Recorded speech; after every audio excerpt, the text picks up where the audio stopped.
TA TV, media syiar Islam.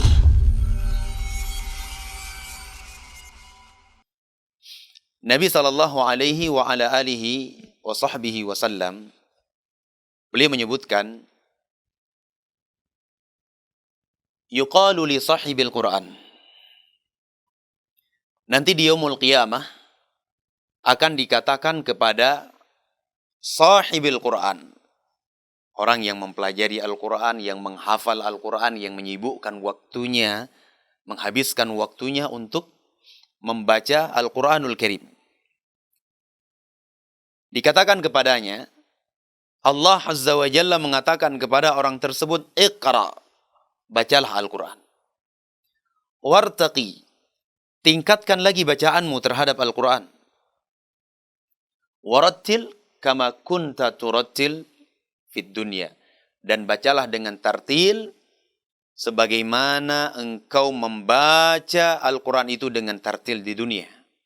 Kata Rasul sallallahu alaihi wasallam, coba lihat keutamaan yang sangat besar, keutamaan yang sangat agung.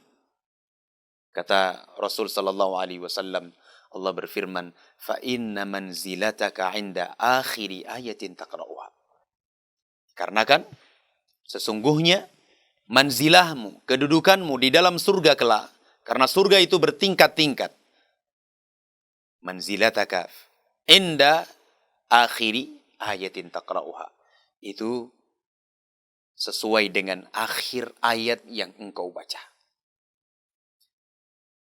Semakin banyak kita membaca Al-Quranul Karim, semakin besar pahala dan semakin ditinggikan derajat oleh Allah Subhanahu wa ta'ala. Apalagi kita menghafal Al-Quranul Karim dan mendidik putra-putri kita untuk menghafal Al-Quranul Karim, pasti dia akan terus-menerus membaca Al-Quran, mengulang-ulang Al-Quran itu sampai akhir kehidupannya. Karena kalau seseorang sudah menghafal Al-Quranul Karim, itu murajaah Al-Quran itu adalah tugas sampai mati.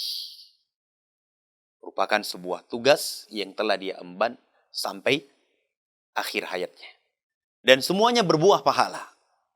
Setiap ayat yang dibaca, setiap huruf yang dibaca, semuanya akan diberikan keutamaan oleh Allah Subhanahu wa ta'ala.